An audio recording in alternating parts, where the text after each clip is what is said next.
spirituel, dans cette foi qui nous fait aller de l'avant. Et ce qui est intéressant aussi, Marie-Lise faisait la différence entre le « je sais » qui est relié à une certitude et le « je crois » qui peut être influencé par des croyances. Mais dans le quotidien, souvent, la vie que l'on a est une pure illusion.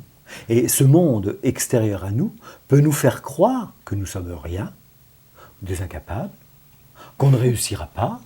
On y retrouve le peut-être, le sans doute, toutes sortes de choses qui peuvent nous perdre. Alors que si on se replace, et qui que nous soyons, au plus profond de nous-mêmes, on est là dans un autre monde intérieur, fait d'efficacité.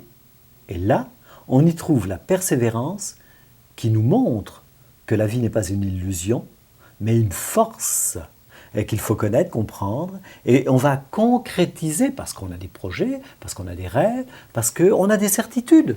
Finalement, ça revient à dire que ce que Marie-Lise nous expliquait, les médecins lui disent que « mais enfin, vous êtes malade ». Ils lui disent « mais vous allez aller dans un fauteuil roulant, et puis forcément que vous mourrez ». Et elle dit « je sais, j'entends ce que vous dites, je vois mes analyses, ça c'est le monde extérieur ». Mais je sais moi que je vais guérir parce qu'elle sait qu'elle est. Ça c'est important, ça c'est le monde intérieur, le monde de la certitude. Et ça, c'est ce qu'on peut vivre dans la vie de tous les jours. Parce que ce monde-là, chacun le possède. Et il éclaire la vérité de ce monde d'illusions qui nous entoure toujours. C'est exactement ce qu'a vécu Marie-Lise. Mais à chacun sa certitude. Comme Marie-Lise le dit à un moment donné, elle dit « à ce niveau-là, on est seul. Parce qu'il n'y a que nous qui sait. » Il n'y a que celui qui sait qui peut comprendre ce qu'il vit. Et c'est parce qu'il va être dans cette énergie-là qui va savoir la décupler, qui va savoir l'apprivoiser, qui va la faire remonter et elle va commencer à rayonner, à obtenir des résultats. Et à ce moment-là, la persévérance, qui est vraiment une véritable force, va atteindre son but. Et tout le système est renversé. Mais oui, c'est ça aussi la guérison. Marie-Lise nous montre, mais vraiment, c'est un exemple formidable, que la volonté, la force intérieure, la persévérance en l'occurrence, peut vraiment opérer un renversement de conscience et peut complètement tout changer dans tous les individus. Alors, c'est pourquoi parce que persévérance, c'est aussi de l'espoir quand même. Oui. Il faut toujours avoir de l'espoir. Et malgré les situations, son message est très fort, très très fort. Toujours avoir de l'espoir, quoi qu'il arrive. La persévérance est une force qui peut tout bouleverser si on sait la suivre, si on sait s'engager avec confiance dans cette voie-là. Et Marie-Lise expliquait aussi qu'elle a développé le dialogue avec la petite voix qui lui disait, cette petite voix-là qui était reliée à la persévérance et à toutes les valeurs profondes qui nous habitent, qui lui indiquait le chemin à utiliser, la trajectoire à emprunter pour atteindre son objectif. Peu importe ce qui se passe à l'extérieur. Ah oui, Marie-Lise a écouté son intuition. Oui.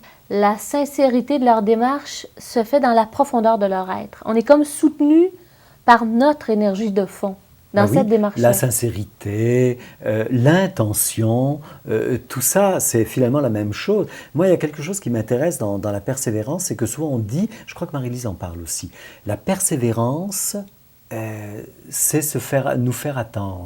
Elle sait nous faire attendre, ce qui, évidemment, permet à une autre valeur de prendre place, qui est la patience. Oui, parce qu'on devient complice du temps. Marie-Lise nous parlait du guerrier pacifique. J'ai déjà entendu, moi, une phrase qui me faisait beaucoup réfléchir, c'est quand on devient complice du temps, on devient passivement actif ou activement passif. C'est que tu deviens l'humble serviteur du temps dont tu as besoin pour avancer. La persévérance aussi, elle nous soutient, ça on le sait, mais comment dire,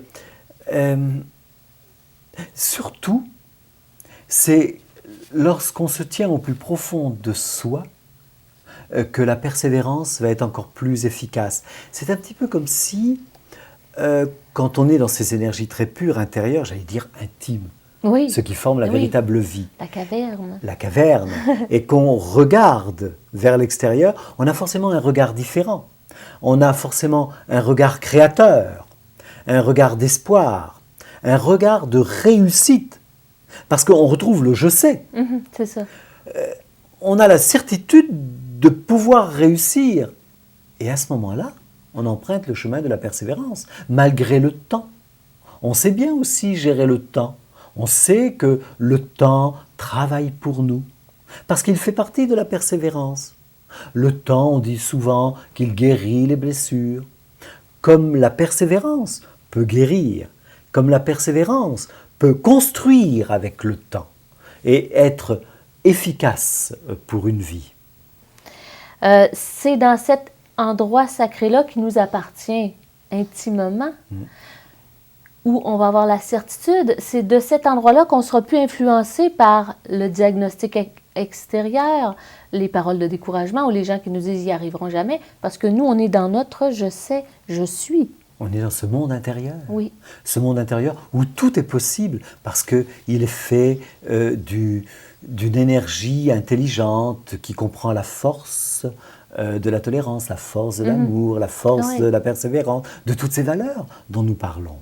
Alors évidemment, c'est une certitude. On est très à l'abri, mais pour autant, tout à fait efficace par rapport à l'extérieur qui voudrait nous faire croire le contraire. Exact. Et c'est là que réside la force de chaque individu. Et c'est là qu'est la source de cette énergie-là qu'on parle, qui est la persévérance.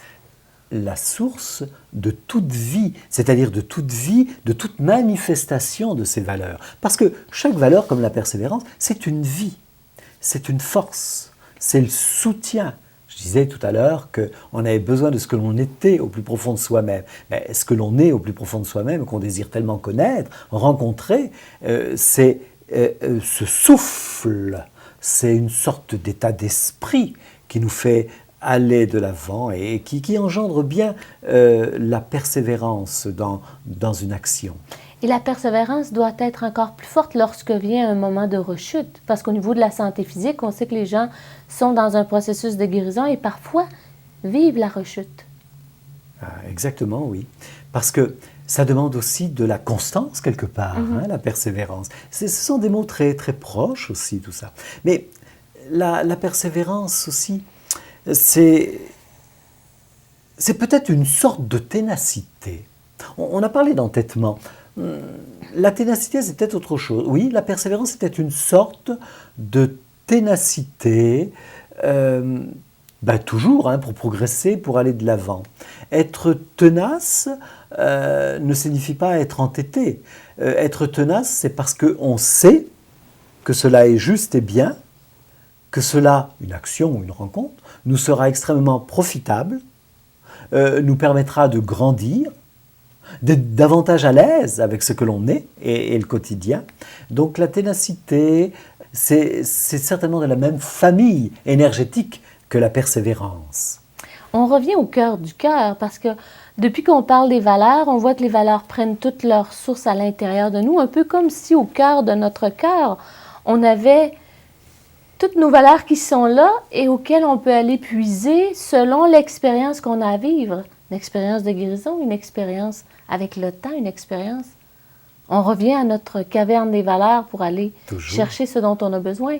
Quand on veut progresser et aller de l'avant, il faut toujours revenir à soi, toujours au cœur de cette caverne, se ressourcer, puis repartir, mais avec conscience. J'en reviens quand même à Marie-Lise qui a dit des choses très fortes, et surtout en ce qui concerne la maladie. Moi, j'imagine bien vraiment un médecin qui vient lui dire « Mais enfin, vous ne vous rendez pas compte, Madame la Bonté, vous êtes malade, terriblement malade. » Et la médecine, c'est quand même la science. Moi, je me dis que les scientifiques, finalement, ils sont très persévérants. Ils ne savent pas ce qu'ils cherchent, mais ils cherchent. Et c'est étonnant qu'un médecin qui se veut sans doute lucide et qui est un scientifique, mais qui ne voit que par rapport au corps et qui ne connaît rien sans doute de ce qu'il y a à l'intérieur, n'ait pas cette lucidité que peut-être il y a quelque chose, et ça a été le cas pour Marie-Lise, qui va tout basculer. Et c'est pour ça qu'on a la chance de côtoyer des femmes de cette force-là, pour nous donner l'exemple, pour nous donner l'espoir et le courage, nous aussi, de dire « je sais et j'y vais ».